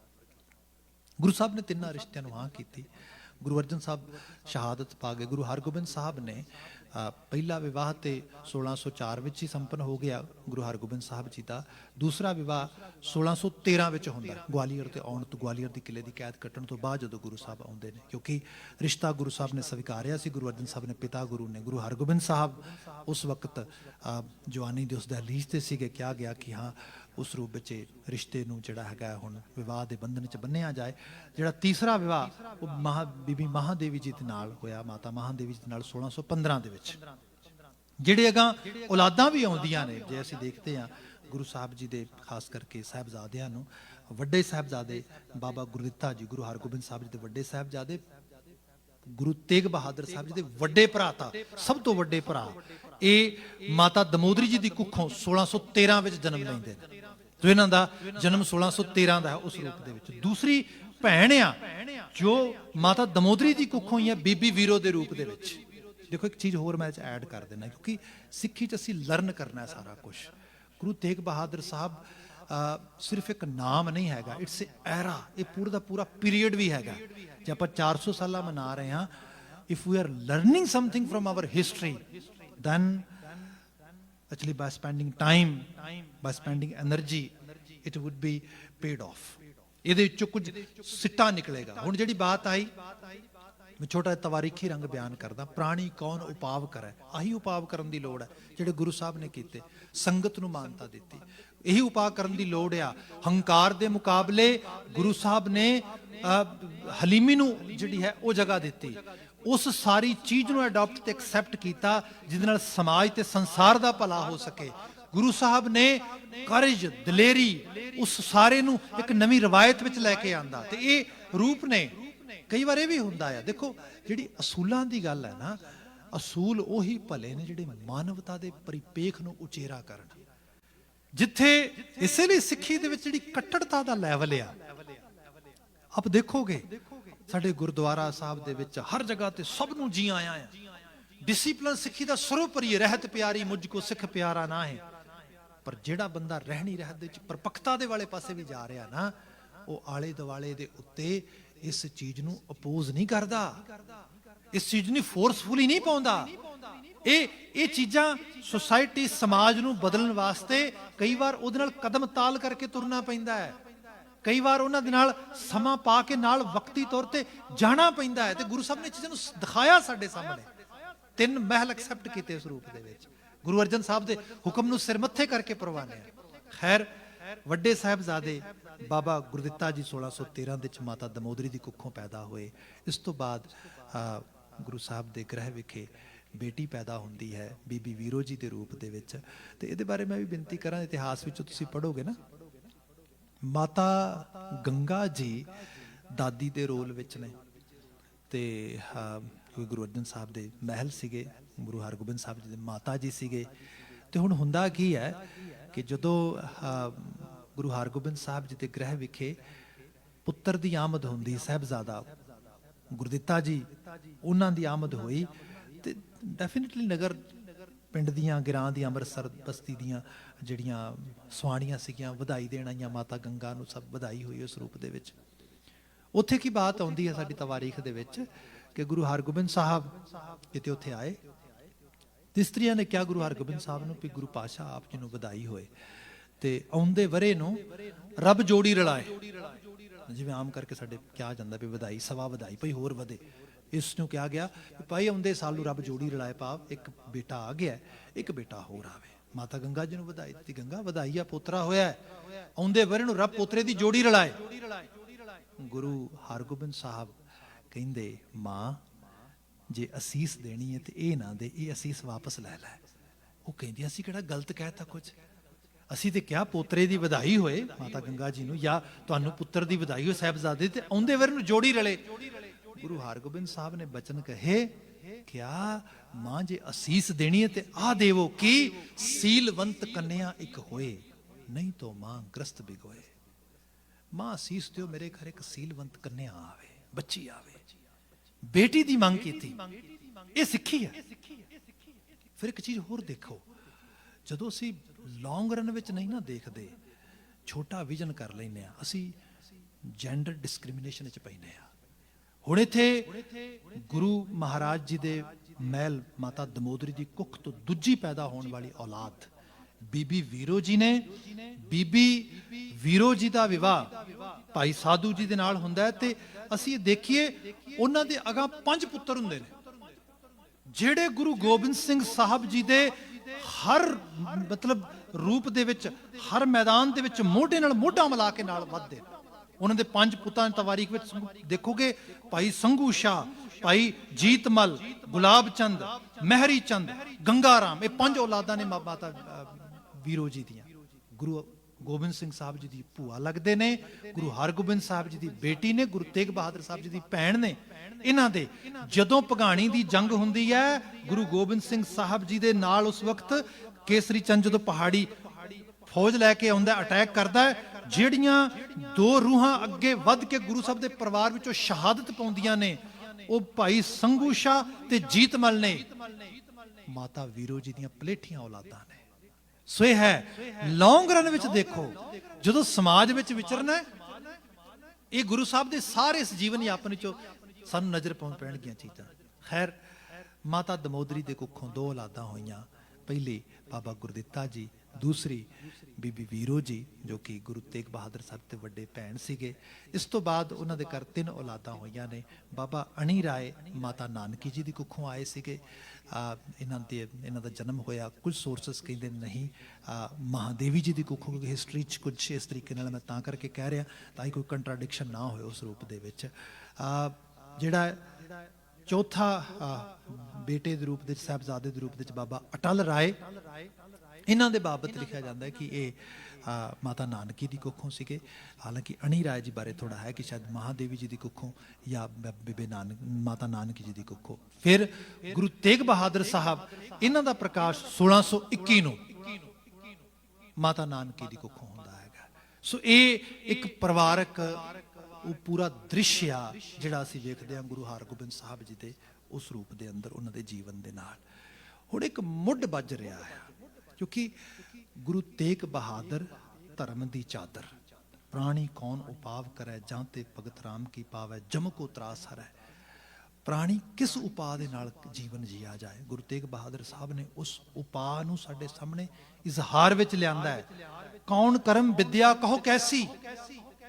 ਅੱਜ ਵੀ ਅਸੀਂ ਸੋਚਦੇ ਹਾਂ, ਲੋਕ ਅਕਸਰ ਗੱਲਾਂ ਕਰਦੇ ਨੇ, ਭਾਈ ਸਾਹਿਬ ਜੀ ਕਿਹੜੇ ਕੰਮ ਕੀਤੇ ਜਾਣ ਜਿਹਦੇ ਨਾਲ ਰੱਬ ਖੁਸ਼ ਹੋ ਜਾਏ, ਕਿਹੜੇ ਕੰਮ ਕੀਤੇ ਜਿਹਦੇ ਨਾਲ ਅਸੀਂ ਭਾਗਾਂ ਵਾਲੇ ਹੋ ਜਾਈਏ, ਕਿਹੜੇ ਕਰਮ ਕੀਤੇ ਜਾਣ ਜਿਹਦੇ ਨਾਲ ਕਿਸਮਤ ਜਾਗ ਜਾਏ। ਪ੍ਰਾਣੀ ਸਭ ਕਹਿੰਦੇ ਕੌਣ ਕਰਮ ਵਿਦਿਆ ਕਹੋ ਕੈਸੀ, ਧਰਮ ਕੌਣ ਫੁਨ ਕਰਈ। ਕਿਹੜੇ ਧਰਮ ਨੂੰ ਅਡਾਪਟ ਕਰ ਲਿਆ ਜਾਏ। ਹੁਣ ਇਹ ਸਾਰਾ ਕਰਮ, ਧਰਮ, ਵਿਦਿਆ, ਇਹ ਭਗਤੀ, ਇਹ ਕਿਹੜੀ ਹੈ ਸਾਰੇ ਦੀ ਸਾਰੀ? ਇਹ ਉਹ ਸਭ ਕੁਝ ਹੈ ਜੋ ਗੁਰੂ ਤੇਗ ਬਹਾਦਰ ਸਾਹਿਬ ਨੇ ਆਪਣੇ ਪਰਿਵਾਰ ਤੋਂ ਲਰਨ ਕੀਤਾ, ਅਪਲਾਈ ਕੀਤਾ ਹੈ, ਉਸ ਨੂੰ ਮੈਨੀਫੈਸਟ ਕੀਤਾ ਤੇ ਫਿਰ ਉਹਦੇ ਚੋਂ ਰਿਜ਼ਲਟ ਕੱਢਿਆ। ਰਿਜ਼ਲਟ ਉਹ ਕੱਢਿਆ which we say is too good to believe। ਮਤਲਬ ਇੰਨਾ ਵਿਸ਼ਵਾਸ ਕਿਵੇਂ ਕੀਤਾ ਜਾ ਸਕਦਾ ਵੀ ਜਿਹਦੇ ਨਾਲ ਧਰਮ ਦਾ, ਅਕੀਦਤ ਦਾ ਕੋਈ ਵਿਸ਼ਵਾਸ ਨਹੀਂ, ਉਹਦੇ ਲਈ ਆਪਣੀ ਜਾਨ ਦੀ ਬਾਜੀ ਲਗਾ ਦੇ। ਖੈਰ, ਗੁਰੂ ਤੇਗ ਬਹਾਦਰ ਸਾਹਿਬ ਜੀ ਦੇ ਪ੍ਰਕਾਸ਼ ਦੀ ਜੇ ਅਸੀਂ ਗੱਲ ਕਰ ਰਹੇ ਹੈਗੇ ਆ 1621 ਦੇ ਵਿੱਚ, ਇਹ ਉਹ ਟਾਈਮ ਹੈ ਜਦੋਂ ਗੁਰੂ ਹਰਗੋਬਿੰਦ ਸਾਹਿਬ ਪਹਿਲੀ ਜੰਗ ਲੜਦੇ ਨੇ। ਇਹ ਜੰਗ ਐਕਚੁਅਲ ਲੈਵਲ ਤੇ ਜਿਹੜੀ ਬਾਤ ਆ, ਇਹਦੇ ਬਾਰੇ ਸੋਰਸਸ ਵਿੱਚ ਥੋੜਾ ਜਿਹਾ ਸਾਨੂੰ ਭੁਲੇਖਾ ਪੈਂਦਾ। ਫਿਰ ਮੈਂ ਬੇਨਤੀ ਕਰਾਂਗਾ, ਕਿਉਂਕਿ ਜਿਹੜੀਆਂ ਚੀਜ਼ਾਂ ਮੈਂ ਤੁਹਾਡੇ ਸਾਹਮਣੇ ਲਿਆਉਣ ਦੀ ਟਰਾਈ ਕਰ ਰਿਹਾ, ਇਹ ਅਖਬਾਰਾਤ ਹੈ ਦਰਬਾਰ ਮੁਅੱਲਾ, ਇੱਕ ਮੇਨ ਸੋਰਸ ਆ ਮੁਗਲਾਂ ਦਾ। ਅਖਬਾਰਾਤ ਦਰਬਾਰੇ ਮੁਅੱਲਾ, ਜਿਹੜੀਆਂ ਉਹਨਾਂ ਦੇ ਅਖਬਾਰਾਤ ਹੈਗੇ ਨੇ, ਜਿਹੜੀ ਰਿਪੋਰਟਿੰਗ ਐਕਚੁਅਲੀ ਸਰਕਾਰੀ, ਉਸ ਰਿਪੋਰਟਿੰਗ ਦੇ ਵਿੱਚੋਂ ਜੋ ਕੁਝ ਸਾਨੂੰ ਮਿਲ ਰਿਹਾ ਅਸੀਂ ਉਹਦੇ ਉੱਤੇ ਜਿਹੜਾ ਹੈਗਾ ਇਹ ਬਾਤ ਕਰ ਰਹੇ ਹਾਂ। ਉਹਦੇ 'ਚ ਜ਼ਿਕਰ ਆਉਂਦਾ ਹੈ ਕਿ ਜਿਹੜੀ ਪਹਿਲੀ ਜੰਗ ਆ ਹਰਗੋਬਿੰਦਪੁਰੇ ਦੀ ਹੁੰਦੀ ਹੈ। ਹਾਲਾਂਕਿ ਮੈਂ ਅਜੇ ਤੱਕ ਇਹ ਅੰਮ੍ਰਿਤਸਰ ਦੀ ਜੰਗ ਨੂੰ ਪਹਿਲੀ ਜੰਗ ਦੇ ਰੂਪ ਵਿੱਚ ਪੜ੍ਹਿਆ ਹੈ ਉਸ ਰੂਪ ਵਿੱਚ, but when I was checking sources yesterday and today, then I got this information that this is more accurate. So Guru ਹਰਗੋਬਿੰਦਪੁਰੇ, ਜਿਵੇਂ ਮੈਂ ਕਿਹਾ ਵੀ ਅਬਦੁੱਲਾ ਖਾਨ ਨੂੰ ਚੜਾ ਕੇ ਲਿਆਇਆ ਸੀਗਾ, ਤੇ ਲਿਆਉਣ ਵਾਲਾ ਭਗਵਾਨ ਦਾਸ ਤੇ ਇਹਦਾ ਮੁੰਡਾ ਰਤਨ ਚੰਦ ਸੀਗਾ। ਨਾਲ ਕਰਮਚੰਦ ਨੇ ਜਿਹੜਾ ਆਪਣਾ ਉਸ ਰੂਪ ਵਿੱਚ ਕੰਟਰੀਬਿਊਟ ਕੀਤਾ, ਜੋ ਕਿ ਉਸ ਚੰਦੂ ਦੀ ਔਲਾਦ ਦੇ ਰੂਪ ਵਿੱਚ ਆਉਂਦਾ ਹੈਗਾ। ਸੋ ਇਹ ਪਹਿਲੀ ਜੰਗ ਹੁੰਦੀ ਹੈ ਹਰਗੋਬਿੰਦਪੁਰੇ ਦੇ ਵਿੱਚ। ਇੱਥੇ ਗੁਰੂ ਸਾਹਿਬ ਦੇ ਨਾਲ ਸਾਡੇ ਸੋਰਸਸ ਇਹ ਦੱਸਦੇ ਨੇ ਕਿ ਮਹਾਰਾਜ ਜੀ ਦੇ ਨਾਲ ਉਸ ਵਕਤ 60 ਬੰਦੂਕਚੀ ਸੀਗੇ, ਕਰੀਬਨ 200 ਘੋੜਸਵਾਰ ਸੀਗਾ, 500 ਘੋੜਸਵਾਰ ਘੋੜੇ ਜਿਹੜੇ ਸੀਗੇ ਤਬੇਲੇ 'ਚ ਗੁਰੂ ਸਾਹਿਬ ਦੇ ਤਿਆਰ ਬੈਠੇ ਸੀਗੇ। ਮਹਾਰਾਜ ਜੀ ਨੇ ਮੁਗਲਾਂ ਦੀ ਉਸ ਫੌਜ ਦੇ ਜਿਹੜੇ ਅਟੈਕ ਕਰਨ ਵਾਸਤੇ ਆਏ ਚੌਧਰੀ ਤੋਂ, ਉਹਨਾਂ ਸੋਚਿਆ ਕਿ ਅਸੀਂ ਤੇ ਇੱਥੇ ਮਾਲਕ ਹਾਂ, ਅਸੀਂ ਤੇ ਹੁਕਮਰਾਨ ਆ, ਉਹਨਾਂ ਦੇ ਮੂੰਹ ਮੋੜ ਕੇ ਰੱਖ ਦਿੱਤੇ। ਬੜੀ ਜ਼ੋਰ ਦੀ ਜੰਗ ਹੋਈ। ਕੁਝ ਸੋਰਸਸ ਕਹਿੰਦੇ ਨੇ ਸ਼ਾਇਦ ਕੁਝ ਪੈਰਾਂ ਦੀ ਜੰਗ ਸੀਗੀ, ਕੁਝ ਪਤਾ ਲੱਗਦਾ ਕਿ ਮੁੱਠਭੇੜ ਲਗਾਤਾਰ ਚੱਲਦੀ ਰਹੀ ਤੇ 3 ਦਿਨ ਇਹ ਜੰਗ ਚੱਲਦੀ ਰਹੀ। ਇਹ ਉਹੀ ਵਰਾ ਤੇ ਉਹੀ ਸਮਾਂ ਆ ਜਦੋਂ ਗੁਰੂ ਤੇਗ ਬਹਾਦਰ ਸਾਹਿਬ ਜੀ ਦਾ ਪ੍ਰਕਾਸ਼ ਹੁੰਦਾ 1621 ਦੇ ਵਿੱਚ ਹਰਗੋਬਿੰਦਪੁਰੇ ਵਾਲੀ ਜੰਗ ਦੇ ਵਿੱਚ। ਸੋ ਇਸ ਜੰਗ ਦੇ ਨਾਲ ਬਿਲਕੁਲ ਮੁੱਢ ਵੱਜਦਾ ਇੱਕ ਨਵੀਂ ਸਟਰਗਲ ਦਾ। ਇਸੇ ਸਟਰਗਲ ਦੇ ਟਾਈਮ ਦੇ ਵਿੱਚ ਸਾਹਿਬਜ਼ਾਦਾ ਹਰਗੋਬਿੰਦ ਸਾਹਿਬ ਦੇ ਘਰ ਸਭ ਤੋਂ ਛੋਟੀ ਔਲਾਦ, ਸਭ ਤੋਂ ਜਿਹੜੇ ਲਾਸਟ ਉਹਨਾਂ ਦੀ ਕਹਿ ਲਓ ਕਿ ਔਲਾਦ ਉਹਨਾਂ ਨੂੰ ਪ੍ਰਾਪਤ ਹੁੰਦੀ ਹੈ ਸਾਹਿਬਜ਼ਾਦੇ ਦੇ ਰੂਪ ਦੇ ਵਿੱਚ, ਤੇ ਗੁਰੂ ਸਾਹਿਬ ਉਹਨਾਂ ਦਾ ਨਾਮ ਰੱਖਦੇ ਨੇ ਤਿਆਗਮਲ। ਸੂਰਜ ਪ੍ਰਕਾਸ਼ ਦਾ ਕਰਤਾ ਲਿਖਦਾ ਆ ਕਿ ਗੁਰੂ ਹਰਗੋਬਿੰਦ ਸਾਹਿਬ ਨੇ ਜਦੋਂ ਸਾਹਿਬਜ਼ਾਦਾ ਤਿਆਗਮਲ ਜੀ ਦੀ ਨੁਹਾਰ ਦੇਖੀ ਹੈ, ਸਭ ਉਹਨਾਂ ਦੇ ਰੰਗ ਢੰਗ ਨੂੰ ਦੇਖਿਆ, ਤਾਂ ਉਹਨਾਂ ਕਿਹਾ ਇਹ ਵੱਡਾ ਪੁਰਖ ਹੋਏਗਾ। ਉੱਥੇ ਉਹ ਲਿਖਦੇ ਨੇ ਇਹ ਕੁਰਬਾਨੀ ਦੀ, ਜਿਹਨੂੰ ਬਲੀਦਾਨ ਕਿਹਾ ਜਾਂਦਾ ਹੈਗਾ, ਇਹਦੀ ਇੱਕ ਨਵੀਂ ਕਹਾਣੀ ਲਿਖੇਗਾ। ਇਹ ਸਾਰੀ ਬਾਤ ਇਸ ਰੂਪ ਵਿੱਚ ਆਉਂਦੀ ਹੈ। ਇਸ ਤੋਂ ਬਾਅਦ ਅਸੀਂ ਦੇਖੀਏ ਤੇ ਗੁਰੂ ਹਰਗੋਬਿੰਦ ਸਾਹਿਬ ਦੀ ਜਿਹੜੀ ਗਰੂਮਿੰਗ ਹੋ ਰਹੀ, ਜਿਹੜਾ ਉਹਨਾਂ ਦਾ ਐਕਚੁਅਲ ਲੈਵਲ ਤੇ ਜਿਹੜਾ ਉਹਨਾਂ ਦੀ ਸਾਰੇ ਦੀ ਸਾਰਾ ਟ੍ਰੇਨਿੰਗ ਹੋ ਰਹੀ ਹੈ, ਇਹਦੇ ਚ ਆਉਂਦੇ ਕੱਲ ਮੈਂ ਹੋਰ ਡੇਟਾ ਤੇ ਤਫਤੀਸ਼ ਵਿੱਚ ਬਾਤ ਪਾਵਾਂਗਾ, ਪਰ ਅੱਜ ਇਤਨੀ ਕਿ ਬਾਤ ਕਹਾਂ ਕਿ ਇਸ ਤੋਂ ਬਾਅਦ ਉਹਨਾਂ ਦਾ ਜਿਹੜਾ ਜੀਵਨ ਬਤੀਤ ਹੁੰਦਾ ਹੈ, ਉਹ ਐਟਲੀਸਟ 4 ਜੰਗਾਂ ਤੇ ਆਪ ਵਿਟਨੈਸ ਕਰਦੇ ਨੇ। ਇਸ ਤੋਂ ਬਾਅਦ ਇੱਕ ਜੰਗ ਦੇ ਬਾਅਦ ਉਹਨਾਂ ਦਾ ਜਨਮ ਹੋ ਰਿਹਾ, ਉਸ ਤੋਂ ਬਾਅਦ ਜਿਹੜੀਆਂ ਅਗਲੀਆਂ 4 ਜੰਗਾਂ ਨੇ 1634 ਵਿੱਚ 2 ਹੁੰਦੀਆਂ ਨੇ, 1635 ਚ ਜਿਹੜੀ ਤੀਸਰੀ ਹੁੰਦੀ, ਫਿਰ 1635 ਦੇ ਵਿੱਚ ਇੱਕ ਲਾਸਟ ਕਰਤਾਰਪੁਰ ਤੋਂ ਬਾਅਦ ਇੱਕ ਛੋਟੀ ਜਿਹੀ ਝੜਪ ਹੋਰ ਹੁੰਦੀ ਹੈ, ਜੋ ਕਿ ਜਿਹਦਾ ਵੇਰਵਾ ਹਿਸਟਰੀ 'ਚ ਮਿਲਦਾ ਹੈ। ਜਿਹੜੀ 1634 ਵਾਲੀ ਜੰਗ ਹੈ ਇਹ ਅੰਮ੍ਰਿਤਸਰ ਦੇ ਵਿੱਚ ਹੋ ਰਹੀ ਹੈ ਅਪ੍ਰੈਲ ਦੇ ਮਹੀਨੇ ਦੇ ਵਿੱਚ। ਮੁਖਲਿਸ ਖਾਨ ਸਨਾਨੀ ਇਸ ਦੇ ਨਾਲ ਜੋ ਰਸੂਲ ਖਾਨ ਹੈ ਇਹਨੂੰ ਚੜਾ ਕੇ ਲਿਆ ਨਾਲ। ਇਸ ਜੰਗ ਨੂੰ ਗੁਰੂ ਤੇਗ ਬਹਾਦਰ ਸਾਹਿਬ ਸਾਹਿਬਜ਼ਾਦਾ ਤਿਆਗਮਲ ਦੇ ਰੂਪ ਦੇ ਵਿੱਚ ਆਪ ਵਿਟਨੈਸ ਕਰਦੇ ਨੇ, ਵੇਖਦੇ ਨੇ। ਦੇਖੋ ਜਿਨ੍ਹਾਂ ਨੇ ਉਸ ਤੇਗਾਂ ਨੂੰ, ਤਲਵਾਰਾਂ ਨੂੰ, ਨੇਜਿਆਂ ਨੂੰ, ਉਹਨਾਂ ਖਾਸ ਕਰਕੇ ਪੈਂਦੀਆਂ ਹੋਈਆਂ ਢਾਲਾਂ ਦੀਆਂ ਖੜਕਾਟਾਂ ਨੂੰ ਨਹੀਂ ਸੁਣਿਆ, ਨਹੀਂ ਦੇਖਿਆ, ਉਹਨਾਂ ਨੂੰ ਕੀ ਪਤਾ ਕਿ ਇਸ ਜੰਗ ਦਾ ਸਭ ਦਾ ਕੀ ਮਤਲਬ ਹੁੰਦਾ ਆ। ਜੋ ਗੁਰੂ ਤੇਗ ਬਹਾਦਰ ਸਾਹਿਬ ਇਸ ਲੈਵਲ ਤੱਕ ਜਾਂਦੇ ਕਿ ਜੰਗ ਕਰਨੀ ਤੇ ਸੌਖਾ ਕੰਮ ਹੈ ਨਾ, ਕਿਉਂਕਿ ਲੜਾਈ ਕਿਸੇ ਮਸਲੇ ਦਾ ਹੱਲ ਨਹੀਂਗਾ। ਇਹ ਗੁਰੂ ਤੇਗ ਬਹਾਦਰ ਤੇ we have multiple messages from Guru Tegh Bahadur Sahib's life. Time is almost actually going toward the actually finishing line. Let me actually ਜਿਹੜਾ ਹੈਗਾ ਸਾਰਿਆਂ ਨੂੰ ਮੈਂ ਵਾਈਂਡ ਅਪ ਕਰਦੇ। ਮੈਂ ਬਚਨ ਪ੍ਰਾਰੰਭ ਕੀਤਾ ਸੀਗਾ ਕਿ ਪ੍ਰਾਣੀ ਕੌਣ ਉਪਾਵ ਕਰੇ ਜਾਂ ਤੇ ਭਗਤ ਰਾਮ ਕੀ ਪਾਵੇ ਜਮ ਕੋ ਤਰਾਸ ਹਰੈ। ਇਸੇ ਸ਼ਬਦ ਵਿੱਚ ਗੁਰੂ ਸਾਹਿਬ ਨੇ ਕਿਹਾ ਕਿ ਕਵਨ ਕਰਮ ਕੌਣ ਨਾਮ ਕੈਸਾ ਧਰਮ, ਇਹ ਸਾਰੇ ਦੀ ਬਾਤ ਹੋਈ। ਅੱਗੇ ਜਾ ਕੇ ਮਹਾਰਾਜ ਫਿਰ ਜਵਾਬ ਦਿੰਦੇ ਕਲ ਮੈਂ ਏਕ ਨਾਮ ਕਿਰਪਾ ਨਿਧ, ਜਿਹੜਾ ਕਿਰਪਾ ਦੀ ਨਿਧ ਹੈ ਨਾ ਖਜ਼ਾਨਾ, ਉਹਦਾ ਨਾਮ ਜਪੋ। ਰੱਬ ਦੀ ਆਸਥਾ, ਅਕਾਲ ਪੁਰਖ ਵਾਹਿਗੁਰੂ ਤੇ ਵਿਸ਼ਵਾਸ, ਆਪਣੇ ਆਪ ਨੂੰ ਕਿਸੇ ਵੱਡੀ ਅਕੀਦਤ ਉਸ ਕਰਤਾਰੀ ਰੰਗ ਓੰਕਾਰ ਦੇ ਰੰਗ ਵਿੱਚ ਰੰਗਣਾ, ਇਹ ਭਗਤੀ ਹੈ। ਇਹ ਸਭ ਤੋਂ ਬੈਟਰ ਉਪਾਅ ਹੈ। ਇੱਥੇ ਕਿਹਾ ਕਲ ਮੈਂ ਏਕ ਨਾਮ ਕਿਰਪਾ ਨਿਧ ਜਾਹਿ ਜਪੈ ਗਤ ਪਾਵੈ। ਇਸ ਜਪਣ ਦੇ ਨਾਲ, ਇਸ ਆਰਾਧਨ ਦੇ ਨਾਲ, ਇਸ ਆਪਣੇ ਆਪ ਨੂੰ ਇਸ ਰਾਹ ਤੇ ਤੋਰਨ ਦੇ ਨਾਲ ਬੰਦੇ ਦੀ ਗਤ ਹੋ ਸਕਦੀ ਹੈ। ਔਰ ਧਰਮ ਤਾਂ ਕਹਿ ਸਮਨਾ ਹਨ, ਇਹਦੇ ਬਰਾਬਰ ਧਰਤੀ ਤੇ ਕੋਈ ਹੋਰ ਧਰਮ ਨਹੀਂਗਾ, ਇਹ ਸਭ ਤੋਂ ਬੈਸਟ ਧਰਮ ਆ। ਤੇ ਸਾਹਿਬ ਨੇ ਕਿਹਾ ਇਹ ਵਿਦ ਬੇਦ ਬਤਾਵੈ। ਮੇਰੀ ਗੱਲ ਛੱਡੋ, ਤੁਸੀਂ ਪੁਰਾਣੇ ਤੋਂ ਪੁਰਾਣੇ ਸ਼ਾਸਤਰਾਂ ਨੂੰ, ਤੇ ਵੇਦ ਦਾ ਮਤਲਬ ਵੈਦਿਕ ਫਿਲਾਸਫੀ ਨਹੀਂ ਕੱਲੀ, ਸ਼ਾਸਤਰਾਂ ਨੂੰ ਕੁਰੇਦ ਕੇ ਵੇਖ ਲਵੋ। ਜਿੰਨੇ ਸਿਆਣੇ ਚੰਗੇਰੇ ਲੋਕ ਨੇ ਇਸੇ ਮਤ ਦੇ ਉੱਤੇ ਆਉਣਗੇ, ਜਦੋਂ ਅਸੀਂ ਵਾਰ-ਵਾਰ ਬਾਣੀ 'ਚ ਕਈ ਰੂਪਾਂ ਵਿੱਚ ਪੜ੍ਹਦੇ ਹੈਗੇ ਆ ਕਿ ਨਾਮ ਜਿਹੜਾ ਆ ਇਹ ਅਵਲ ਸੱਚ ਹੈ, ਇਹ ਅਲਾਹੀ ਸੱਚ ਹੈ, ਇਹ ਅਖੀਰੀ ਸੱਚ ਹੈ, ਇਹਦੇ ਵਿੱਚੋਂ ਹੀ ਬੰਦੇ ਦਾ ਕਲਿਆਣ ਹੋ ਸਕਦਾ ਹੈ। ਤਾਂ ਹਮਨੇ ਬਿਆਨ ਕੀਤਾ ਸੁਖ ਦੁੱਖ ਰਹਿਤ ਸਦਾ ਨਿਰਲੇਪੀ ਜਾਂ ਕੋ ਕਹਿਤ ਗੁਸਾਈ। ਜਿਹਨੂੰ ਅਸੀਂ ਗੁਸਾਈ ਕਹਿੰਦੇ ਆ ਨਾ, ਉਹ ਸੁਖ ਦੁੱਖ ਤੋਂ ਪਰੇ ਹੈ। ਕਿਉਂਕਿ ਗੁਰੂ ਹਰਗੋਬਿੰਦ ਸਾਹਿਬ ਜੀ ਜੋ ਇਹ ਸਭ ਵੇਖ ਰਹੇ ਨੇ, ਗੁਰੂ ਅਰਜਨ ਸਾਹਿਬ ਦੀ ਸ਼ਹਾਦਤ, ਉਹ ਸ਼ਹਾਦਤ ਹੋ ਸਕਦਾ ਬਦਲੇ ਵਿੱਚ ਲੈ ਆਉਂਦੀ, ਨਹੀਂ ਲਿਆਈ। ਉਹ ਸ਼ਹਾਦਤ ਆਮ ਲੋਕਾਂ ਦੀ ਜਿਵੇਂ ਬਿਰਤੀ ਹੁੰਦੀ ਹੈ, ਧਰਮ ਹੀ ਹੈ। ਨਾਮ ਸੁੱਖ ਦੁੱਖ ਨੂੰ ਸਮਤਲ ਕਰਕੇ ਲੈ ਕੇ ਆਉਂਦਾ ਹੈ। ਇੱਕ ਪਾਸੇ ਇਹ ਬਾਤ ਹੋਈ। ਇਸ ਤੋਂ ਬਾਅਦ ਜਦੋਂ ਗੁਰੂ ਸਾਹਿਬ ਗਵਾਲੀਅਰ ਦੇ ਕਿਲੇ ਵਿੱਚੋਂ ਛੁੱਟ ਕੇ ਆਉਂਦੇ, ਜਦੋਂ ਗੁਰੂ ਸਾਹਿਬ ਪਹਿਲੀ ਜੰਗ ਜਿੱਤਦੇ, ਲੋਕੀ ਪੈਰ ਛੱਡ ਜਾਂਦੇ ਮਾੜੀ ਜਿਹੀ ਅਚੀਵਮੈਂਟ ਦੇ ਨਾਲ। ਜਿਹੜੇ ਲੋਕ ਇਸ ਕਿਸਮ ਦੇ ਨਾਲ ਖਾਸ ਕਰਕੇ ਸ਼ਾਸਤਰਾਂ ਨਾਲ ਕੁਝ ਜਿੱਤਦੇ ਨੇ, ਸ਼ਸਤਰਾਂ ਦੇ ਨਾਲ ਕੁਝ ਜਿੱਤਦੇ ਨੇ, ਉਹਨਾਂ ਦਾ ਦਿਮਾਗ ਕਿੱਥੇ ਟਿਕਾਣੇ ਰਹਿੰਦਾ, ਜ਼ਾਲਮ ਬਣ ਜਾਂਦੇ। ਆ ਸਾਡੇ ਆਲੇ ਦੁਆਲੇ ਅੱਜ ਦੀ ਦੁਨੀਆ ਦੇ ਜਿੱਥੇ ਡੈਮੋਕ੍ਰੇਸੀ ਦੀ ਗੱਲ ਹੁੰਦੀ ਹੈ, ਐਜੂਕੇਸ਼ਨ, ਇਹਦੇ ਚ ਹਾਲਤ ਦੇਖ ਲਓ, ਮੈਡੀਵਲ ਪੀਰੀਅਡ ਦੀ ਗੱਲ ਹੀ ਛੱਡੋ। ਸਾਹਿਬ ਮਹਾਰਾਜ ਸ਼ਬਦ ਦੇ ਬਿਲਕੁਲ ਅਖੀਰ ਵਿੱਚ ਜਿਹੜੀ ਬਾਤ ਮੁਕਾਉਂਦੇ, ਸੋ ਤੁਮ ਹੀ ਮੈਂ ਬਸੈ ਨਿਰੰਤਰ। ਐਸੇ ਨਾਮ, ਐਸੇ ਰੱਬ, ਐਸੇ ਉਸ ਨਾਮੀ ਨੂੰ ਕਿਤੇ ਬਾਹਰ ਖੋਜਣ ਨਾ ਜਾਏ, ਤੇਰੇ ਅੰਦਰ ਹੀ ਵਸ ਰਿਹਾ ਹੈ।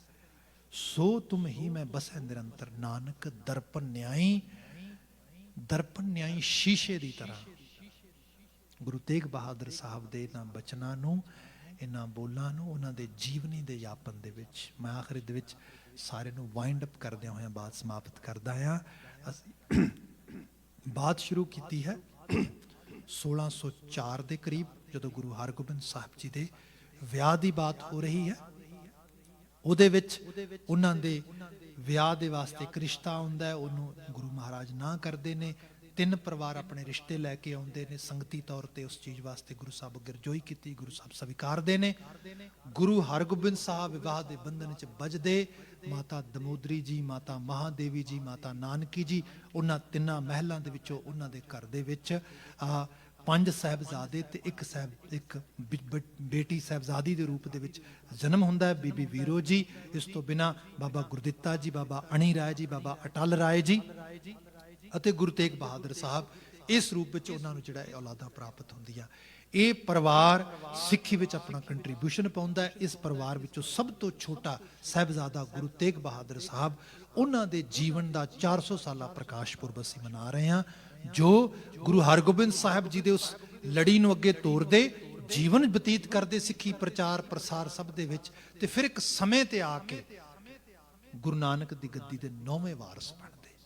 ਇਸ ਤਵਾਰੀਖ ਦੇ ਅਗਲੀਆਂ ਕੁਝ ਤਸਵੀਰਾਂ ਤੁਹਾਡੇ ਸਾਹਮਣੇ ਬਿਆਨ ਕਰਾਂਗਾ।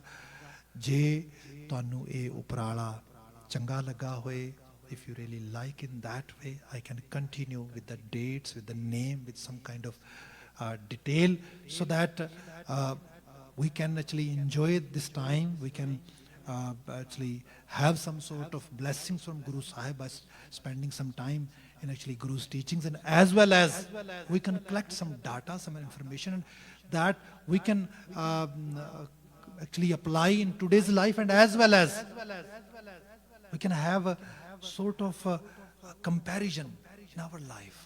ਜੇ ਗੁਰੂ ਸਾਹਿਬ ਇਸ ਜੀਵਨ ਯਾਪਨ ਵਿੱਚੋਂ ਇਤਨਾ ਕੁਝ ਕਰਕੇ ਇੱਥੋਂ ਤੱਕ ਆਏ, ਸਾਨੂੰ ਕੀ ਸਿਖਾਇਆ, ਸਾਨੂੰ ਕੀ ਦੱਸਿਆ, ਇਸ ਸਾਰੇ ਦੇ ਉੱਤੇ ਬਾਤ ਆਉਂਦੇ ਸਮਝ ਕਰਦੇ ਰਹਾਂਗੇ। ਅੱਜ ਵਾਸਤੇ ਕਿਉਂਕਿ ਸਮੇਂ ਨੇ ਆਪਣੀ ਚਾਲ ਮੁਕਾ ਦਿੱਤੀ ਹੈ, ਮੈਂ ਇੱਥੇ ਸਮਾਪਤੀ ਕਰਨ ਵਾਸਤੇ ਆਪ ਦੇ ਸਾਹਮਣੇ ਜਿਹੜਾ ਹੈਗਾ ਫਤਿਹ ਦੀ ਸਾਂਝ ਕਰਨ ਲੱਗਾ। ਰੈਸਟ ਆਫ ਜਿਹੜਾ ਦੀਵਾਨ ਹੈ ਭਾਈ ਸਾਹਿਬ ਸਮਾਪਤ ਕਰਨਗੇ, ਮੈਨੂੰ ਇਜਾਜ਼ਤ ਬਖਸ਼ ਦੇਣੀ। ਵਾਹਿਗੁਰੂ ਜੀ ਕਾ ਖਾਲਸਾ, ਵਾਹਿਗੁਰੂ ਜੀ ਕੀ ਫਤਿਹ।